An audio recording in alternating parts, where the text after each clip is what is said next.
विशाल बराह मंदिर देवगढ़ दुर्ग के दक्षिण पश्चिम भाग में अवस्थित है। मंदिर ऊंचे अधिष्ठान पर निर्मित है। लाल बलुआ पत्थर से निर्मित यह मंदिर 7वीं शताब्दी में स्थापित कराया गया था।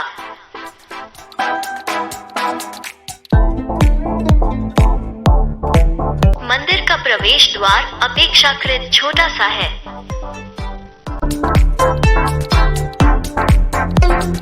प्राचीर विहीन इस मंदिर के गर्भगृह में संवत 1550 ईस्वी के 2 अभिलेख नागरी लिपि में उत्कीर्ण प्राप्त हुए हैं।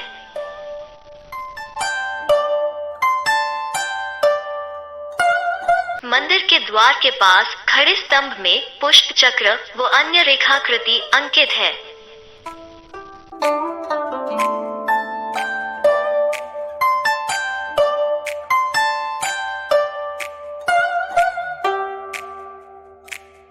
इस प्राचीन बराह मंदिर की ऊंचाई सतह से लगभग 2.5 मीटर है। मंदिर में स्थापित बराह की मूर्ति यहाँ की मूर्तिशाला में सुरक्षित व संरक्षित है।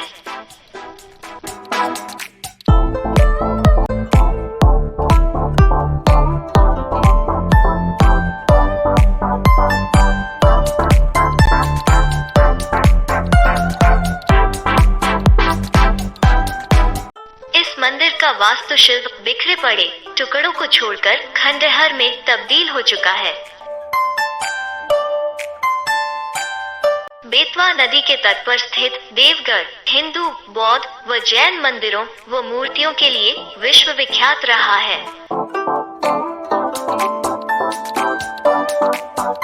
प्राचीन काल में देवगढ़ उत्तर भारत के प्रमुख व्यावसायिक केंद्रों में से एक था। देवगढ़ प्राचीन भारतीय संस्कृति के सभी अंगों का केंद्र स्थल भी रहा है। देवगढ़ में बेतवा नदी के तट पर व्यापारिक उद्देश्य तथा देव आराधना व जलापूर्ति के लिए कई घाटों का निर्माण कराया गया था। नदी घाटों में प्रमुख घाट है सिद्ध गुफा घाट, राजघाट तथा नाहर घाट। यह सिद्ध गुफा वाला घाट बेतवा नदी के तट के दक्षिण में स्थित है। इस गुफा घाट में अनेकों शिलालेख व मूर्तियां उत्कीर्ण की गई है,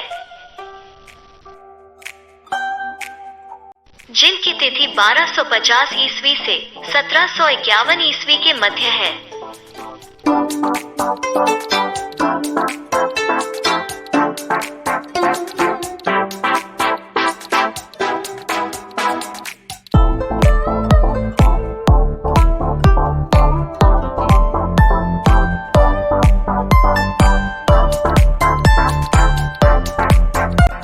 यहाँ पर उत्कीर्ण 552 ईस्वी का एक गुप्तकालीन अभिलेख सूर्यवंशी स्वामी भट्ट के संबंध में जानकारी प्रदान करता है।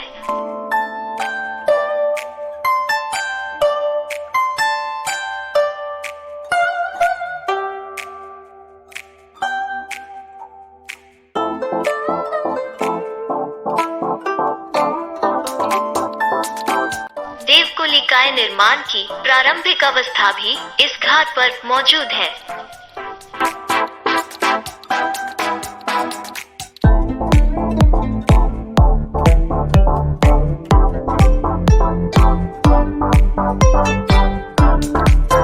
सिद्धि की गुफा एक पुरातात्विक खोज है।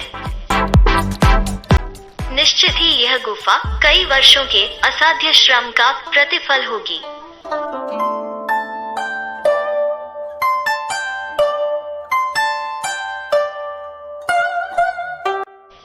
गुफा का द्वार ही प्राचीन भारतीय कौशलता, निपुणता तथा अध्यात्म की गाथाएं अभिव्यक्त करता है। सिद्ध की गुफा नदी घाटी की चट्टानी कागार को संतुलित और व्यवस्थित काटकर निर्मित की गई है। अंदर से देखने पर ऐसा प्रतीक होता है यह गुफा ध्यान स्थान रहा होगा। यहाँ बैठकर मुनि, तपस्वी, भिक्षु व अन्य धर्मावलंबी देव आराधना व अध्यात्म से परिपूर्ण होते होंगे। सिद्ध की गुफा के दाईं ओर चट्टानी कागार पर ही देवी महिषासुर मर्दनी की अमर से अलंकृत आर्चा स्थापित है। सीधी खड़ी कठोर चट्टानी कागार को खोदकर कई देवीय आकृतियों का निर्माण किया गया है।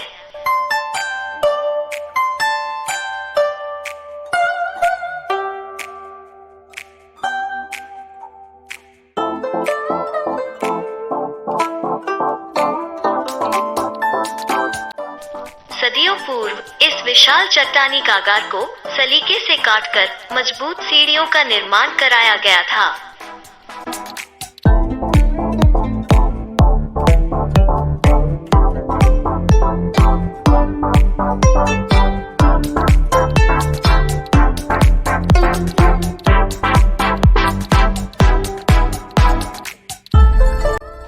सिद्ध गुफा घाटी में शिलालेखों की प्रचुरता उस काल की शिक्षा, कौशलता व वैभवता का प्रतीक है।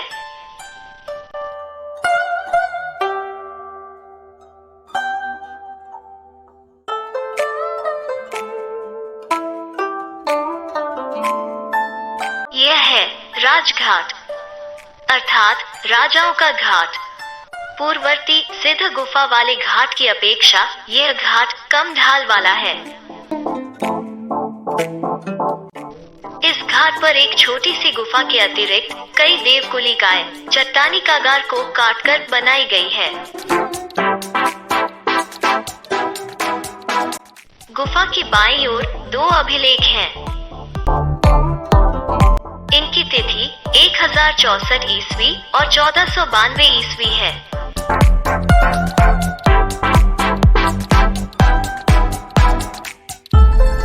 इसके अतिरिक्त एक अन्य अभिलेख भी है जिसकी तिथि 1097 ईस्वी है। यह चंदेल शासक कीर्तिवर्मन के मंत्री वत्सराज के द्वारा उत्कीर्ण कराया गया था।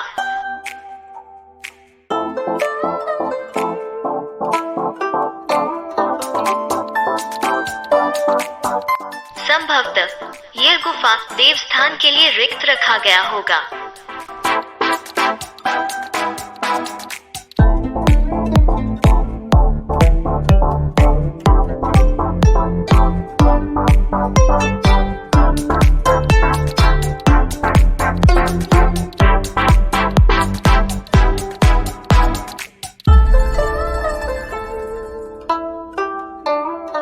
शैलो उत्खनन गुफा के नजदीक ही कई देवकुलिकाओं का निर्माण किया गया है, जिनमें से कुछ देवकुलिकाएं प्रतिमा विहीन है।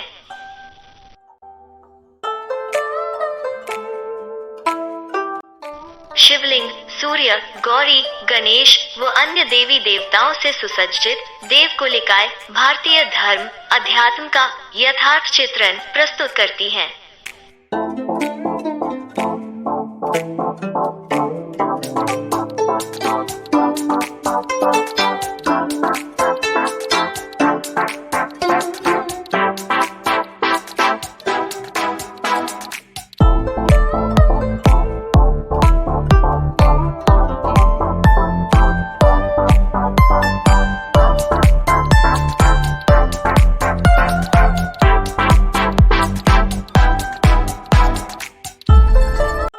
नवदेव पाटकुलिका में सरस्वती, गौरी, लक्ष्मी, रिद्धि सिद्धि, गणेश आदि देवों को उत्कीर्ण किया गया है।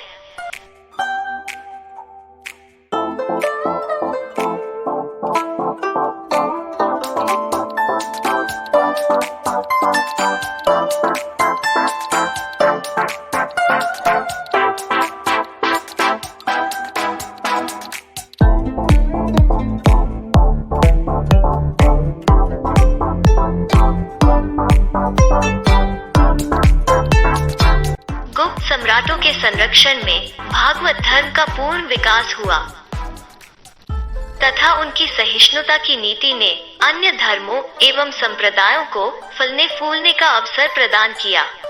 परिणाम स्वरूप इस काल में विष्णु, शिव, सूर्य, गणेश, स्कंद, कुबेर, लक्ष्मी, पार्वती, दुर्गा, सप्तमातृकाएं आदि विभिन्न हिंदू देवी देवताओं की प्रतिमाओं के साथ साथ बुद्ध, बोधिसत्व एवं जैन तीर्थंकरों की मूर्तियों का भी निर्माण किया गया।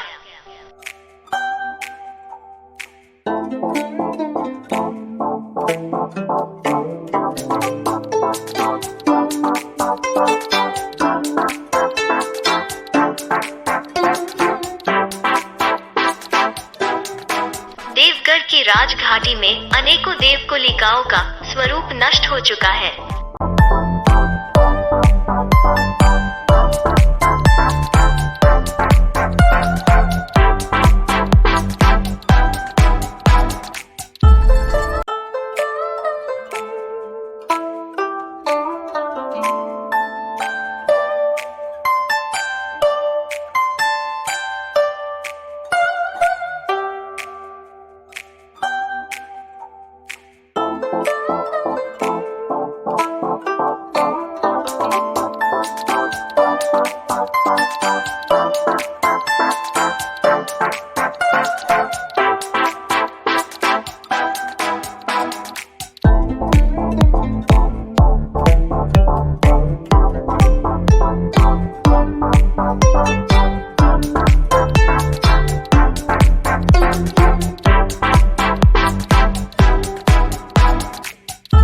नाहर घाट राजघाट के अपेक्षा तीव्र ढाल वाला है। यह सप्तमातृका पट है। इसमें 7 देवियां यथा ब्राह्मणी, वैष्णवी, माहेश्वरी, इंद्राणी, कौमाई, बाराही और चामुंडा विराजमान है। किन्हीं किन्हीं संप्रदाय में मातृकाओं की संख्या 8 बताई गई है। नेपाल में अष्टमातृकाओं की पूजा होती है। दक्षिण भारत में सप्तमातृका की पूजा होती है। सप्तमातृका की जानकारी प्राचीन कदम ताम्र प्लेट, प्रारंभिक चालुक्य तथा पूर्वी चालुक्य ताम्र प्लेट से मिलती है।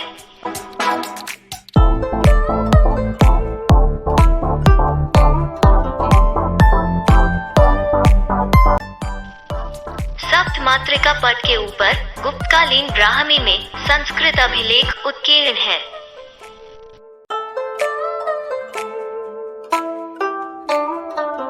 इसके अतिरिक्त यहाँ पर परवर्ती काल के 2 अभिलेख उत्कीर्ण हैं, जिसमें चंदेरी के बुंदेली राजाओं का उल्लेख किया गया है। ये अभिलेख सन 1732 ईस्वी में उत्कीर्ण कराया गया था।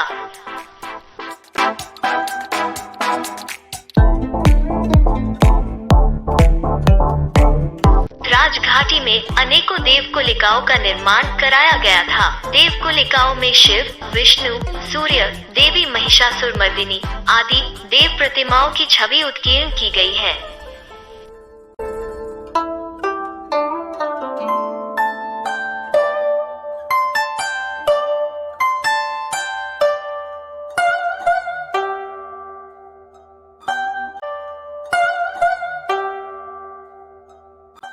यह मूर्तियां 6वीं शताब्दी के प्रारंभिक मूर्तिकला गतिविधियों से संबंध स्थापित करती हैं।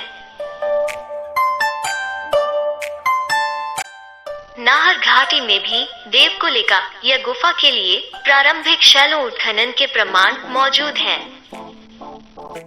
भारतीय कला में निरंतर समन्वय एवं सामंजस्य की प्रवृत्ति परिलक्षित होती है। प्राचीन स्मारक जैसे स्तूप, चैत्यगृह, मंदिर आदि के निर्माण से संबंधित अभिलेखों में ऐसी जनवादी सर्वहारा प्रवृत्ति के दर्शन होते हैं, जिसमें धर्मांधता का प्रभाव नहीं मिलता। प्राचीन काल में राजाओं या राजवंशों का योगदान कला के विकास में मात्र संरक्षण की दृष्टि से महत्वपूर्ण था, परंतु यह संरक्षण भी सर्वव्यापी नहीं था। मध्यकाल में मंदिरों, मूर्तियों आदि के निर्माण में विभिन्न राजवंशों के अतिरिक्त श्रेष्ठियों, अधिकारियों, सामंतों आदि का पर्याप्त योगदान रहा है।